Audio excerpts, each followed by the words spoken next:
What's going on, everybody? C4, welcome back to the channel. And today, Mock Draft Monday, and after one of the most bizarre, insane off seasons that I've ever seen in my life, it is time to do a mock draft that's going to look unlike any other mock draft we've done so far for 2022.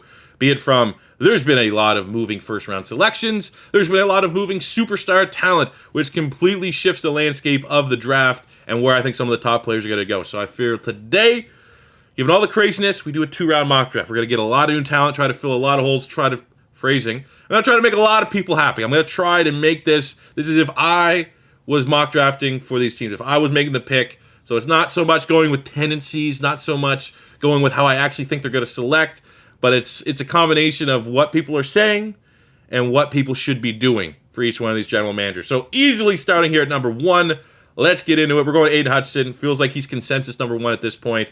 Tremendous pass rusher, very, very high floor, blue chip player for Doug Peterson, right? I don't think you can mess this up. So a lot of people, roasting the Jags a little bit for some of the free agency moves. I don't think you can really mess up Aiden Hutchinson at 1. Now, they could go tackle or something crazy like that, but just go Hutchinson. Now, number 2, in terms of need, you could probably argue Hamilton might be the pick here, but unfortunately, not the freak athlete, not the S-tier athlete that I think is going to warrant a top 5 selection for Kyle Hamilton. I think you could look at some people saying quarterback. They could go Malik Willis. Vegas odds we're pretty high on Malik Willis here, potentially going at pick 2. Maybe, have him sit behind Jared Goff. It's all about how you think about the quarterbacks next year, where you think you're going to be picking next year.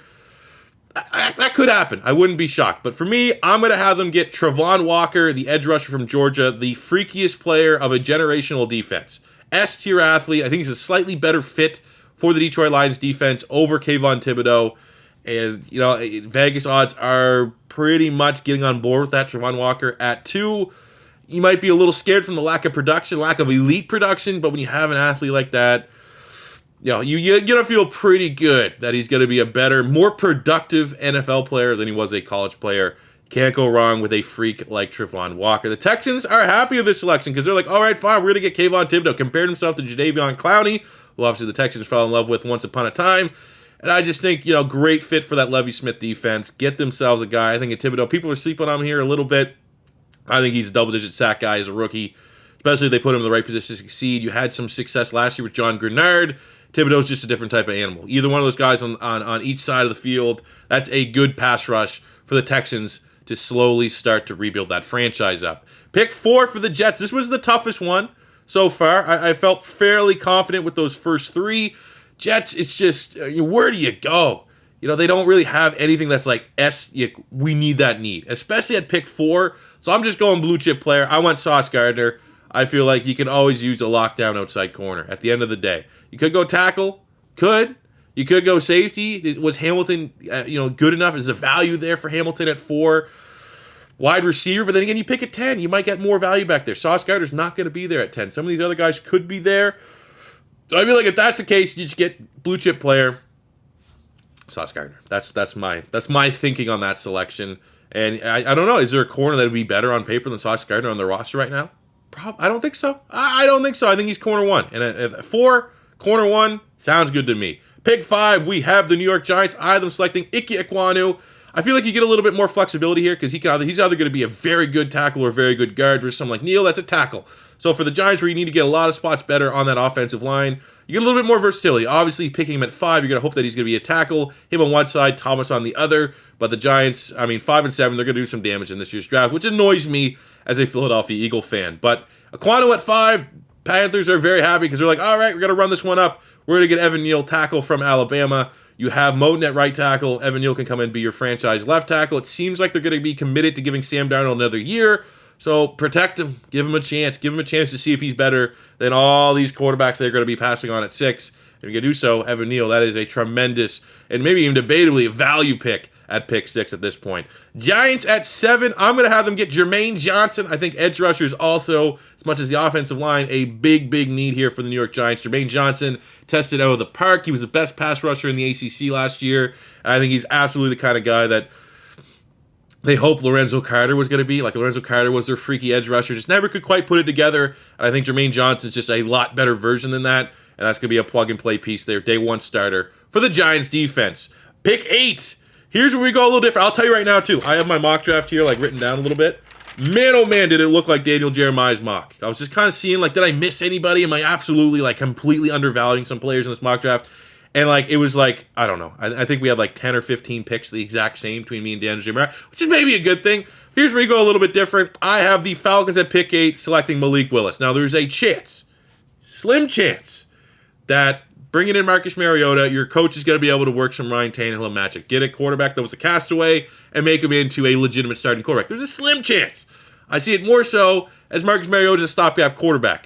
At this point, like, somewhat people are always going to be, especially with this year's draft class being known as like a weak quarterback class, there's going to be pretty much any team that gets mocked at quarterback, especially in the first round. People are going to dog that pick because they're like, oh, we want next year. There's no good first.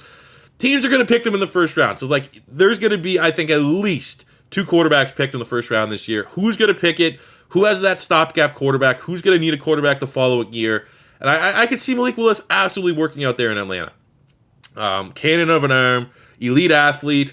Coach is a known quarterback developer. I feel like you could go elsewhere for sure. Like Garrett Wilson could be a good fit. Kyle Hamilton could be a value pick at this point. Derek Stingley, I've seen that a couple times. Not really much pass rush help. I would say if I didn't go Malik Willis, I'd probably go Garrett Wilson at this selection. But given how the Falcons are kind of built, the fact that they kind of willingly gave up Matt Ryan, did not pay a whole lot for Marcus Mariota. I think they have Mariota as a stopgap, and then you develop Malik Willis this season. Pick 9, we have the Seattle Seahawks, and I actually have them getting a Dwayne Brown replacement. They get Charles Cross, should be able to come in, start right away at the left tackle spot, and obviously as soon as Russell Wilson is gone, they start to invest heavily in the offensive line. Those memes kind of write themselves, unfortunately. I mean, they could also go quarterback, but I just think in terms of needs, in terms of value at this point, I think as much as I had Malik Willis, my quarterback, 2, I don't think a lot of teams are going to be rushing within the top 10 to get Kenny Pickett. You're going to gamble on the upside here, kind of like the Niners did with Trey Lance. And I'd be surprised if Kenny Pickett goes to the Seattle Seahawks here versus someone like Charles Cross, who looks like he has the potential to be a all-pro type tackle. Very high ceiling, but also a little bit of a project player still at this stage. Pick 10, we have the Jets on the clock. And we're going to grab them a wide receiver, get that Wilson to Wilson tandem. Garrett Wilson is my wide receiver 1. My wide receiver rankings, if you're on my Patreon, should be dropping. I'm going to try to have them out by the weekend. If you've already been on the Patreon, you've seen my running back rankings up for a little bit. Those are going to be coming to YouTube hopefully this week as well. But Garrett Wilson, after the testing, he's a beast. Absolute beast. Body control, hand speed. Ticks off all the boxes. Maybe not size, ideal size. But, what is he, 6 feet tall? 190 some pounds. Like that works in today's NFL, man. He is an absolute baller. That Wilson to Wilson connection would be pretty filthy there for the Jets. Pick 11, we have the Commanders. This one here, a little annoyed as an Eagle fan, which anytime we pick, I do a mock, and I have to mock players to the NFC East teams that are kind of close to my Eagles. I never want them getting guys that I like, but this one here, I'm going to have them get Treylon Burks. Seems like Treylon Burks is more highly regarded by like NFL. Like it just from looking at like what people are saying what the NFL are thinking. I think Treylon Burks and Drake London are 2 wide receivers that are regarded higher than people. I just think people are down on Treylon Burks because he didn't run as fast as but he's not. He's 230. He's 230 pounds. He's an absolute hoss. He's going to be A.J. Brown meets the versatility of Deebo Samuel in today's NFL. When you look at Washington, I feel like you have Scary Terry. You need to put some investments around Carson Wentz. You got to try to make this Carson Wentz thing work. And the only way you make it work is by going wide. Now, they could go, a lot of these wide receivers, they could go Drake London. They could go Jameson Williams. That Alabama pipeline. But I think in terms of complement, I think especially knowing the kind of wide receivers that Ron Rivera's kind of gravitated to, he likes the guys that obviously can develop, and Burks, for example, absolute beast. He's got to make some jump balls. He make guys miss, especially yards at the catch, but he likes those, like, you got to think of Curtis Samuel type guys, gadget players that you can use uniquely. And I feel like Treylon Burks fits that role absolutely perfectly. He has that little bit of Alshon to him as well, which is always that style, that Alshon, Michael Pittman that you need to have. But I think someone like Burks, you could go Drake London in that instance if you want that Alshon type guy for Carson Wentz.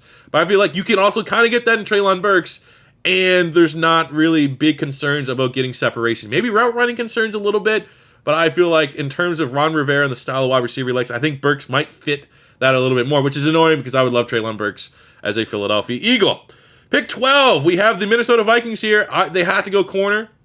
That's really between two corners. Derek Stingley at 10, Trent McDuffie at 26. You go Stingley. I think I have them going McDuffie right here just because it is such a position of need that I think you got to go with the safer option. That's my only reason. I think, honestly, if I was the GM, 100% for the Vikings, I would gamble. I would have to look at what Stingley, whatever he runs at LSU, if he does test and tests freakily, you gamble on that freshman and the athlete. That freshman season had LSU and the athlete.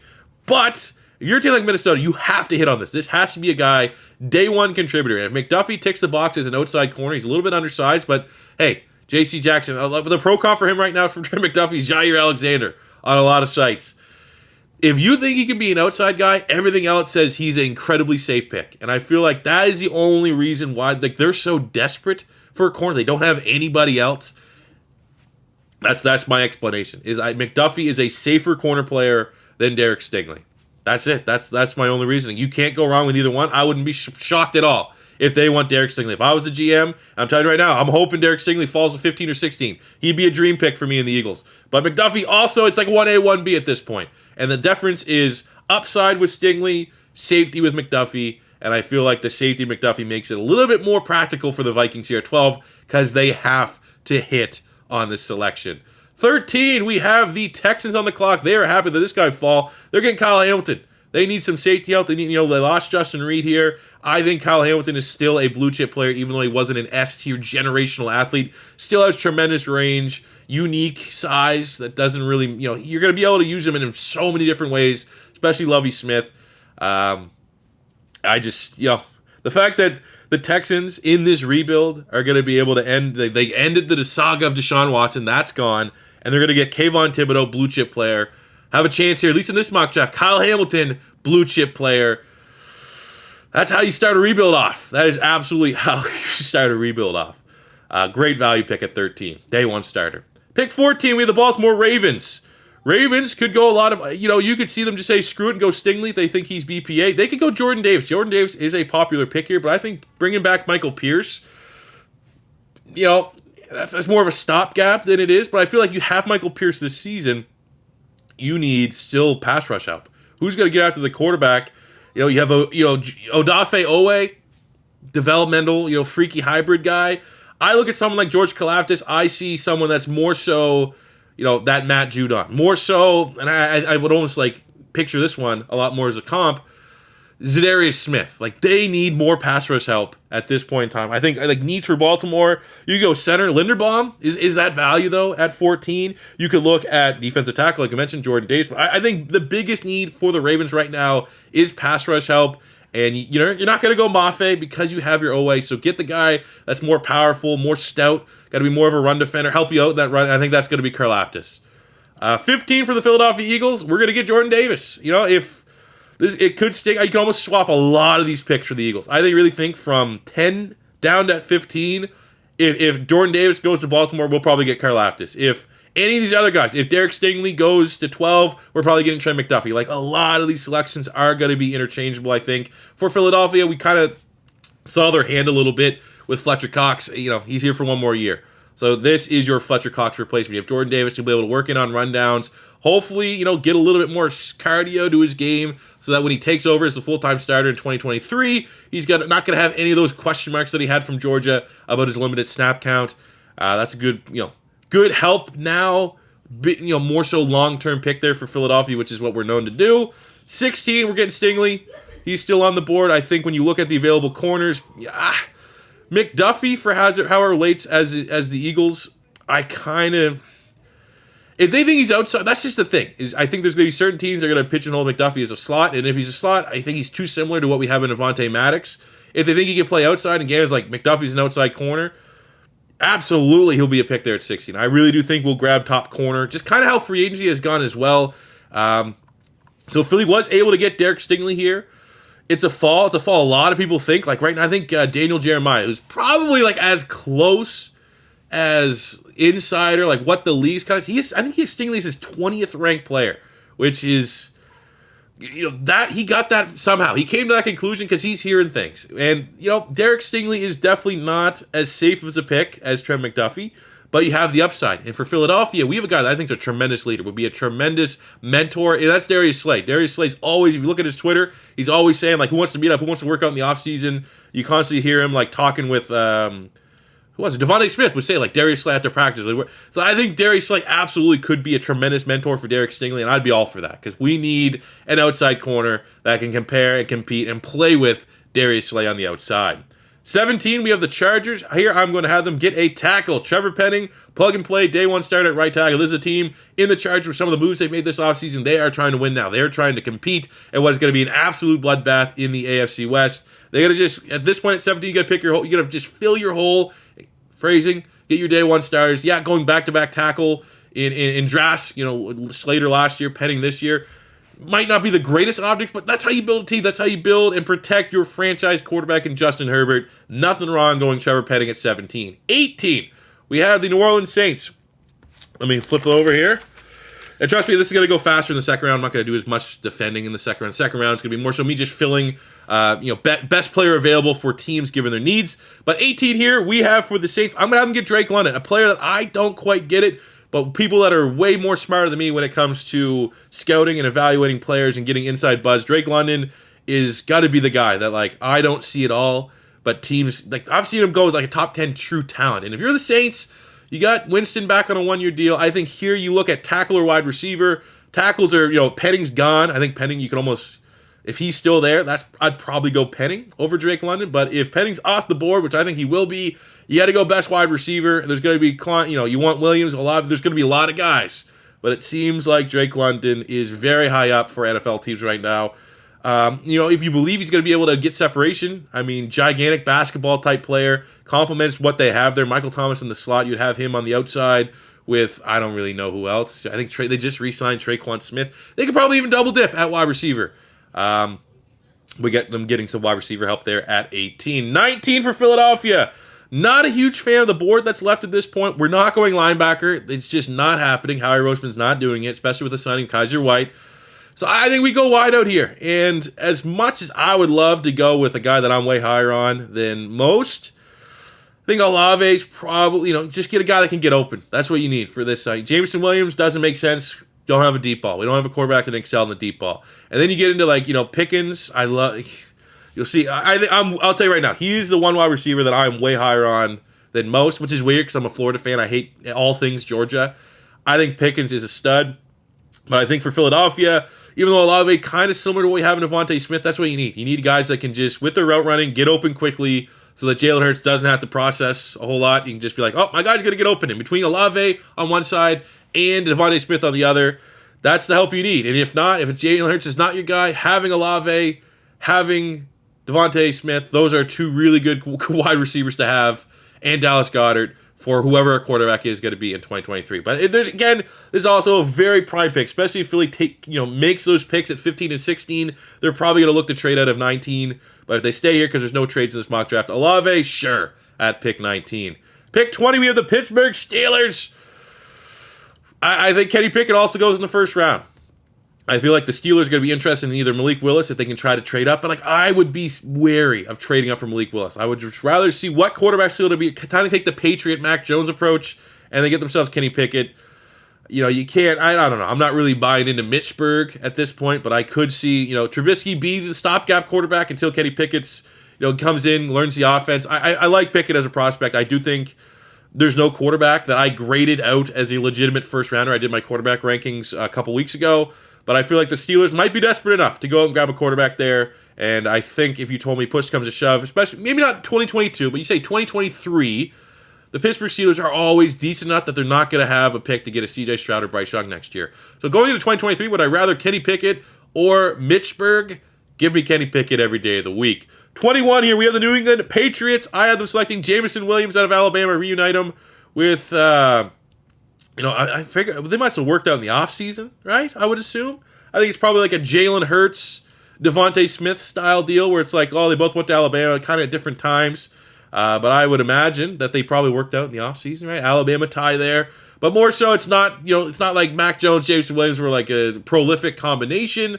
but they're coming from, that's the style of wide receiver Mac Jones is used to having from his time at Alabama. James Williams, pure speed, pure deep threat, not really anything the Patriots have at their wide receiver room. So it's not like, you're not getting a guy that was one of Mac Jones's guys at Alabama, but you're getting a guy that's a Alabama-style wide receiver for Mac Jones, which I think is very valuable for the Patriots.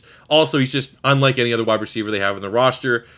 Assuming he's 100% healthy, and I assume everything's gone well, and he's not going to be losing any of his speed from that injury. 22, we have the Green Bay Packers here, and here is where we go. George Pickens. George Pickens is 6'3". He ran a 4.3, and if he wasn't hurt, watch George Pickens with Jake Fromm late in, 3 years ago. George Pickens can get I don't understand what the knock is on George Pickens. Is it the injuries, the lack of tape? He is everything you want in a wide receiver one. I don't know.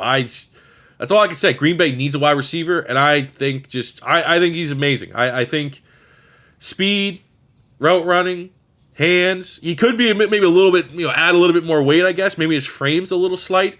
But I have George Pickens, a wide receiver, first-round caliber wide receiver, all damn day. I think you're Green Bay. You could go Jahan Dotson here. Maybe you double up with Jahan Dotson at pick 28. But George Pickens, 6'3", I think he's that dude. I think he's going to be an excellent wide receiver. He's going to absolutely feast and eventually, sooner than later, become Aaron Rodgers' wide receiver 1. We have the Cardinals at pick 23. Here's where I have them get a little freaky. I'm going to get the boy Mafe, the S-tier athlete edge rusher from Minnesota. You got to get Chandler Jones' replacement, and I feel like, why not? Let's just gamble on the S-tier athletes. Unfortunately, with the injury to they could go Ajabo, but I think there's enough pressure on the Cardinals right now that they're going to get a guy that can contribute right away this season. And the Cardinals have shown that in the past they value freak athletes. You had an awkward athlete, but a good athlete in Zaven Collins. But you look at Isaiah Simmons. You look at when they got Hassan Rick. They just love freak athletes there on the defensive side of the ball. And Mafe is exactly that. He's a blueprint player for that Cardinals defense. 24, we have the Dallas Cowboys. And I'm going to have them go on the offensive line here and get Zion Johnson. Just get a guy that can help protect, every single day it seems like that Zeke Elliott contract's not working out, but that you got to make it work. You got to run the ball. You got to protect Dak. That offensive line needs some retooling. And Zion Johnson, his versatility, I think, gives him the slight edge over the other two interior offensive linemen to go higher in the draft. 25, we have the Buffalo Bills, and I have the Bills here selecting guy. This is outside. This is C4 bias.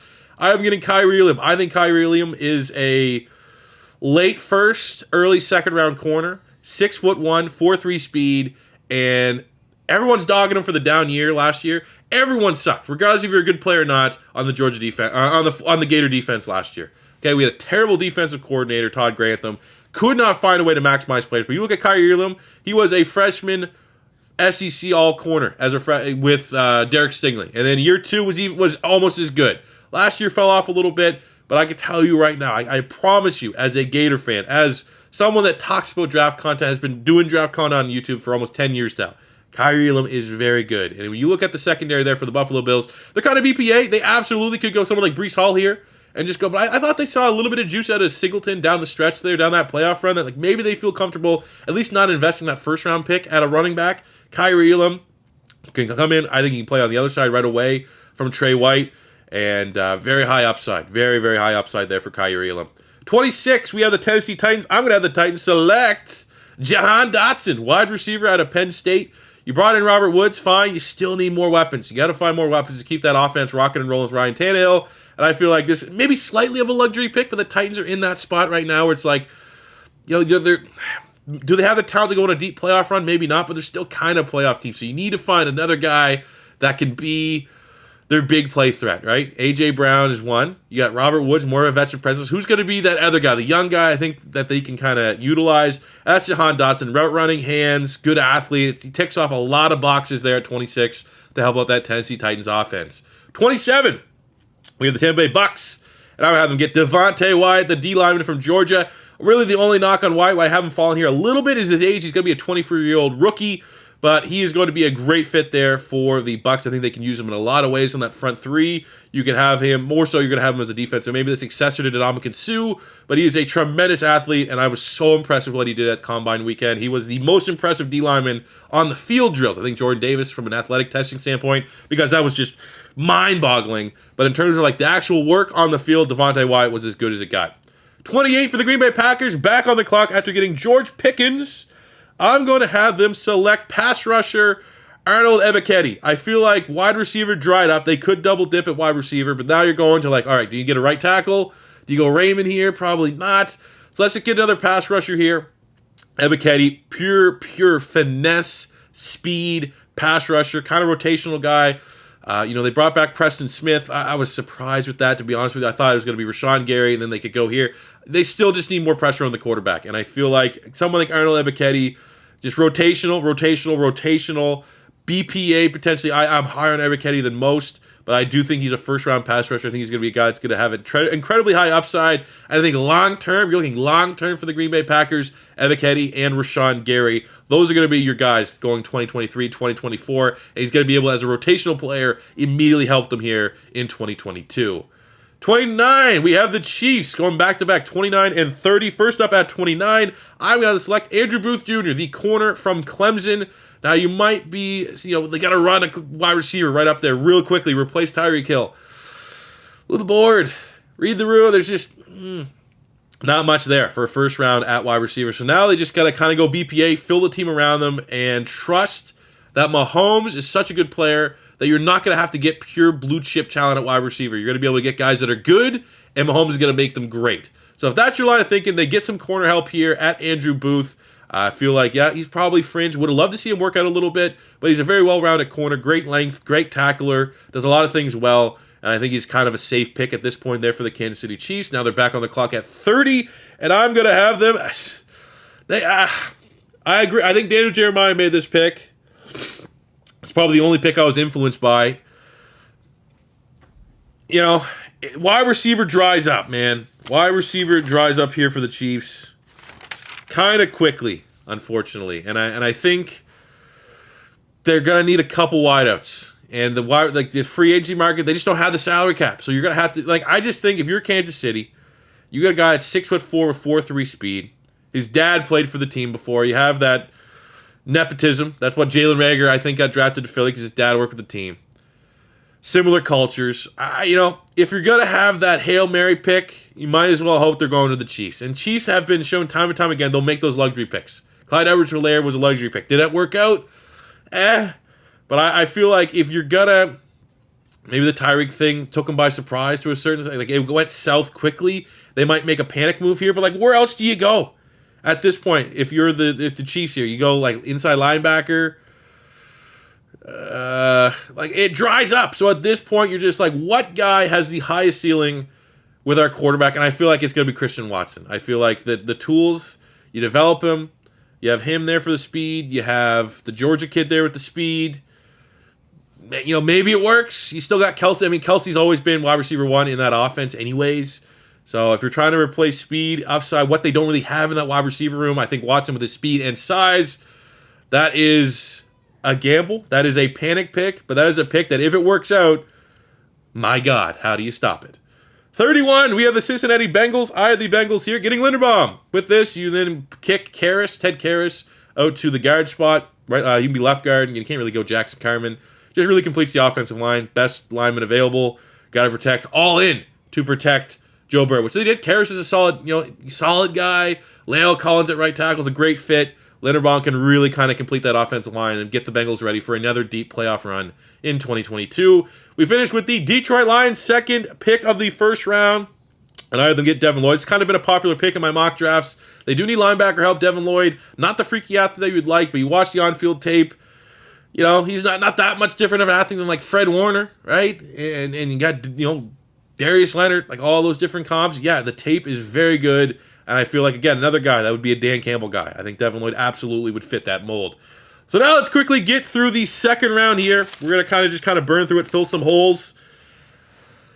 I was thinking the third time I've said that phrasing for sure, but we'll pick up the pace here a little bit. So at 33, I have the Jags going to Kobe Dean. There's your replacement for Miles Jack. 34, the Detroit Lions back on the clock. I'm going to have them stay in state, get Daxton Hill. Versatile safety, pair him back there with Tracy Walker. Also, you have some nickel versatility with Daxton Hill. Could probably play a little bit of corner for you. Just all in all, versatile DB.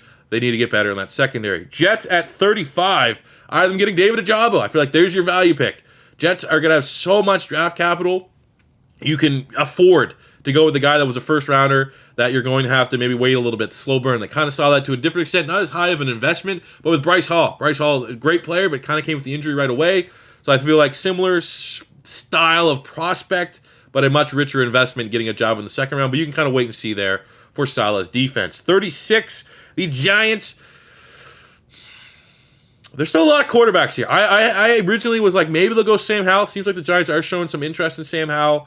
But given their needs, I am going Kenyon Green on the offensive line, just continuing to build the trenches. That's what the Giants need to do. Top priority, getting Kenyon Green, having Ike Ekwonu. That is a hell of a way to fix your offensive line in one draft. 37, we have the Houston Texans. I have them going Breece Hall, a running back from Iowa State. Currently have him as my running back 1. Spoilers, my running back rankings will be out hopefully in a day or so, somewhere in that range. 38, the Jets are back on the clock. I'm going to have them get Christian Harris, linebacker from Alabama. Sideline to sideline, has it all. Can't get up blocks, but I feel like he's going to be a damn good linebacker and could maybe be the successor eventually to C.J. Mosley there in the middle of the defense. A little bit cheaper option. 39, the Bears, first selection. And then we're going to have them get a tackle, the guy that can go on the other side of Tevin Jenkins, Bernhard Raymond. Great athlete, kind of player that you're gambling on his upside at this point. And I think that that's what the Bears are going to do. 40 and 41, we have the Seattle Seahawks back-to-back. First up, I'm going to get a quarterback. They're going to get Sam Howell, quarterback out of North Carolina. I feel like second round, that's where you can kind of make your investment. I just think a lot of these teams are going to view these quarterbacks that are still in the second round, Coral, Ritter, Sam Howell, maybe Carson Strong to an extent, as insurance in case they don't have a really high pick to get a Bryce Young or CJ Stroud next year. And Sam Howell could be a damn fine quarterback in the NFL. 41 for Seattle, we had them go with a corner here. I'm going to have them get Kyler Gordon from Washington State there on the West Coast. Good range. Tested. I mean, he was a guy that was like listed 6'2". I think he came in the combine 5'11", but he's a very good athlete. Insane hops on this guy and a good starter for that defense sooner than later. 42, we have the Colts here. Another team that could be interested in one of these quarterbacks, but I think, because you got Matt Ryan at the second round, you don't have that premier pick. You need to get a guy that could most likely play for you sooner than later. And I'm going to have them get tackle Tyler Smith from Tulsa, only 20 years old too, so a very, very high ceiling. And I think he's going to be a guy that you can probably get away with starting sooner than later as a rookie on that offensive line.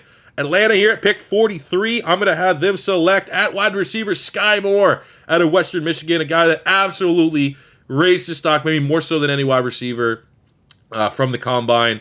Was outstanding. Looked phenomenal in the drills. Great athlete. Offers some return ability. But Falcons need some help at wide receiver. And given kind of the way the draft board is soured up here, I think Sky Moore, with his upside, gives you a little bit more juice than someone like John Mechie, who's going to be more so the chain mover style guy.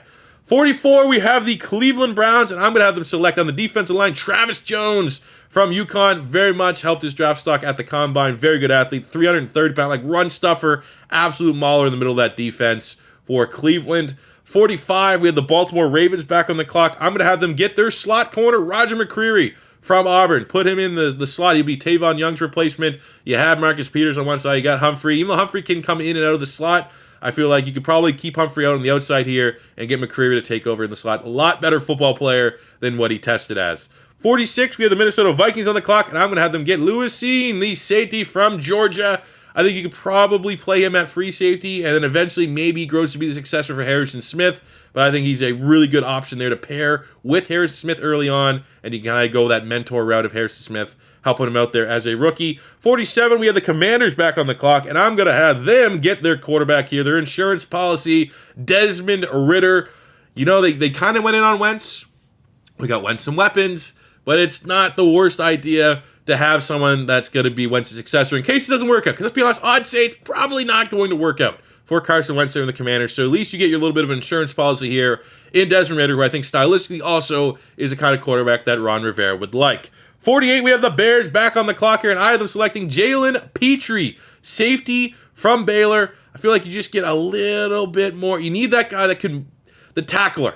I feel like between Brisker and Petrie, Brisker is more of the playmaker. Petrie, excellent tackler. I think he can play either of the safety spots, but you need the guy. I think out of this one, my tiebreaker went for Brisker's probably the better athlete. Petrie is the better tackler. I think that's what the Chicago Bears needed on their defense. 49, I mean, come on, man. What happened to Eddie Jackson? What happened? 49, we have the Saints back on the clock, and I'm going to have the Saints here select quarterback Matt Corral from Ole Miss. Again, another spot where you got your one-year kind of Band-Aid quarterback. Got to get someone with a higher ceiling. Got to get someone that's just in that pipeline ready to be developed. I think Matt Corral, very high ceiling. That's a great value pick there for the New Orleans Saints. 50, we have the Kansas City Chiefs back on the clock, and he's right on doubling up at wide receiver. They get John Mechie, you get the more technical guy. I think Mechie getting dogged a little bit, little slept on. He was a guy that was almost a lock for the first round, has his injury, but really good hands, really good route runner. He was the reliable safety nut type guy there at Alabama.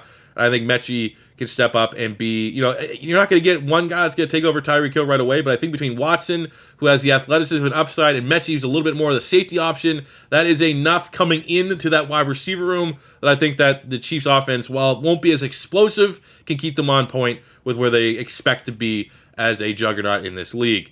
51, we have the Eagles. I have them selecting Jaquan Brisker, safety out of Penn State. I think there's some options. I've actually seen some people mock like the top running back available to Philadelphia, but Philly was at the workouts there for Penn State. I think they were there to identify Jaquan Brisker. I know people are already screaming, why didn't we get a linebacker, Chanel, Quay Walker, Troy Anderson, all these guys. I mean, Brandon Smith could also be a guy that they saw at that Penn State Pro Day. I just think we got to go safety here, man. We got to get someone that has some upside in that safety room. Can't just keep getting Band-Aids. I mean, hey, Tyrann Mathieu still out there, so some of these teams that are going safety might get Honey Badger, and that could kind of race this draft pick. But I think, again, another situation where I think if the Bears want safety and they go Jaquan Brisker, plug in Jalen Petrie there for the Philadelphia Eagles. I'm happy with either one of those picks. Petrie, the better tackler. Petrie's probably actually a better fit for the Eagles because if you have Harris back there, more the cover guy, you want Petrie to be the tackle guy, that guy that can take over for Rodney McLeod. But Brisker, better athlete at this point in time. 52, we have the Pittsburgh Steelers. I'm going to have them grab, they need a slot wide receiver. I was thinking Wan'Dale Robinson, but I think the freaky athleticism of Calvin Austin is going to be enough for Mike Tomlin to go, yeah, I can develop this guy as a wide receiver. Great hands. I think he's underrated from Memphis, and I think, well, not really underrated anymore because he was one of the most explosive wide receivers out of all the wide receivers in this year's draft class. Getting that at 52, that's nice value. 53, we have the Green Bay Packers back on the clock, and I'd rather them go on that defensive line here and get Perion Winfrey, the D-tackle from Oklahoma, have him be the guy that can play next to Kenny Clark. Self-explanatory. Winfrey's beast, savage, very, very good football player. 54, we have the Patriots. I'm going to have them get Tariq Woolen. This is just your Bill Belichick project. I think Bill Belichick's going to see a guy that's like, all right, you probably only want to play him a little bit, but they desperately need corner help. Let's get the guy that's 6'4" and the freakiest athlete we've ever seen at the NFL Combine. I feel like if you're going to gamble on this guy developing into a player, what better place than in New England with Bill Belichick? He could be one of Bill Belichick's, like, how many more years does he have left? Who really knows? But I think Bill Belichick's like, this could be his, like, one of his best projects to date in his entire time if he can, find the, mold him the right way. And I think absolutely could do that. 55, we have the Cardinals on the clock. I'm going to have them here on the defensive line. Get Logan Hall, defensive lineman from Houston. A guy that can play on that front three. Great athlete, tested very well. That's pretty much it. They got to get better on the defensive side of the ball. 56, we have the Dallas Cowboys back on the clock. I'm going to get them a pass rusher. We're going to get Nick Benito, the edge rusher from Oklahoma. They got to find somebody that can try and replicate, the breakup that Randy Gregory had last year. I think Benito, great athlete. Might not be the best run defender at this point, but you want to get some sacks. You got to get that production. You got to get to the quarterback. That's a good fit there for Dallas at 56. 57, we have the Buffalo Bills, and I'm going to have them get Kenneth Walker, running back out of Michigan State. Had an option to get Breece Hall earlier on. I really don't know. This could be something that Bills fans, I'd like to see in the comments how you guys feel about your running back room. I feel like, I don't know if you're ready to give up on Singletary and Zach Moss, even though Zach Moss wasn't even getting dressed later in the year.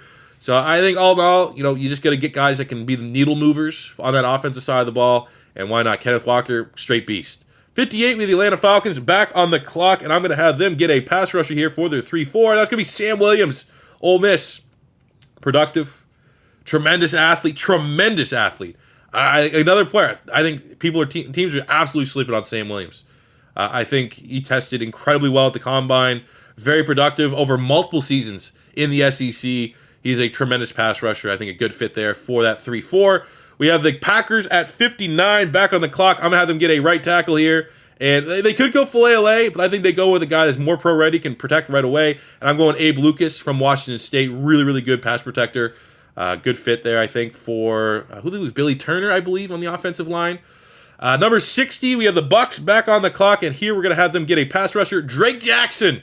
Another developmental guy. You got Joe Tryon on one side. Drake Jackson can be your next developmental guy on that defense for Todd Bowles. 61, the Niners are finding the clock. I'm going to have the Niners here get DeMarvin Leal on the defensive line. I think these guys that you can get creative on the defense for, D'Amico Ryans will find a way. Get him involved in the defense. I think there's a lot of versatility there inside and outside as a pass rusher. 62, we have the Kansas City Chiefs back on the clock again, and here's where I have them going on the defensive line and getting Fedarian Mathis. I don't really know. He's just well-rounded. Run stuffer, pass rusher. Looked really good in the pass rushing drills on field and had some good pass rushing production for Alabama. So just put him there on the inside of that defensive line right there as rotational with Chris Jones early on. 63, the Bengals. We're getting near the end here. I have Cincy. I think, honestly, if you're the Bengals here, you could look at Filet if you want your project at tackle, just to continue to invest on that offensive line. But I have them just get a plug-and-play tight end, Trey McBride, the Mackey winner. Really good route runner, really solid hands. Maybe not, if you want to go well-rounded, Ruckert's probably the guy that can be like the receiver blocker, complete tight end style guy. But I just think another weapon for Joe Burrow. Get another guy that can take over the production that they lost with CJ Uzuma. Who they bring in? I feel like, I could be wrong, like Hayden Hurst. Yeah, let's get someone with more upside. I think McBride there, the best tight end, first tight end off the board to the Bengals. And we finish out the mock draft 64 with the Denver Broncos. Now, who's still here? Like, Carson Strong. Some team could trade up for him. Like, anyone I'm absolutely dogging here. Like, Filet could be BPA, especially, if you want to think you could be like Mailata 2.0. Some linebackers are there. Yeah, my pick to finish out, I have them going Quay Walker, linebacker from Georgia. I think Chenal could go, very good athlete. Troy Anderson got a lot of hype there, but I think Quay Walker... just because I think Chenal's a little too similar to what they have in Josie Jewell, and they brought him back, and you got Singleton there. I just think, value pick there is Quay Walker. Tested very well, has prototypical size at that linebacker spot. And just, you're the Denver Broncos at this point. Get guys that can come in and play as rookies. I think you can get some snaps for sure out of Quay Walker over some of those veterans that might have limited upside, limited ceilings that are currently in that room. So there you go, fellas. That is a almost hour-long 2-round mock draft. Let me know what you guys think. Do you like the picks? Do you hate the picks? I feel pretty good about it. Like, really, I'd say the picks that I'm not 100% in love with, you could see, people are going to probably upset about that one. Malik Willis at 8. There's always going to be people with my Eagles picks because, again, I just try to be at least open book that, like, if you think Jordan Davis is going there, Philly's going to be plug and play. Put Karlaftis there at 15. If you think Derek Stingley's going 12, plug and play. Put Trent McDuffie in there for Philadelphia. Things got a little dicey there for the Chiefs. Watson, maybe some people think that's an absolute reach. I think the Chiefs are going to be bullish enough to take that gamble because of the upside there and the quarterback they have under center. Going in the next round, you go here like Raymond going before maybe Tyler Smith. Maybe the Bears go, swap that a little bit. Sam Howell, I pretty much firmly expect almost any team that I mocked a quarterback going to, they're not going to be happy with it. So that just is what it is. Going down here again, you got all the safeties, pretty much all interchangeable between Seen, Petrie, and Brisker. You could probably rotate any of those to either one of the teams. Petrie goes to the Vikings. You have Seen go to Cleveland or Chicago, vice versa. Throwing the Eagles there. Calvin Austin to the Steelers could be an interesting one. Woolen to the Patriots, considering they need a guy that could probably play sooner than later. Maybe you don't gamble on the upside. Maybe you get a guy that could probably more so get thrown to the Wolves and not be a liability. I don't know if you could get away with Tariq Woolen playing a lot of snaps, especially starting on the outside right away. But who knows? Maybe Bill Belichick can get him ready in training camp. But I'd love to hear what you guys think in the comment section below. Thank you very much for watching. As always, your first time stopping by, don't be afraid to hit that subscribe button, smash the like button if you enjoyed. I'll see you guys back on the next one. Peace out.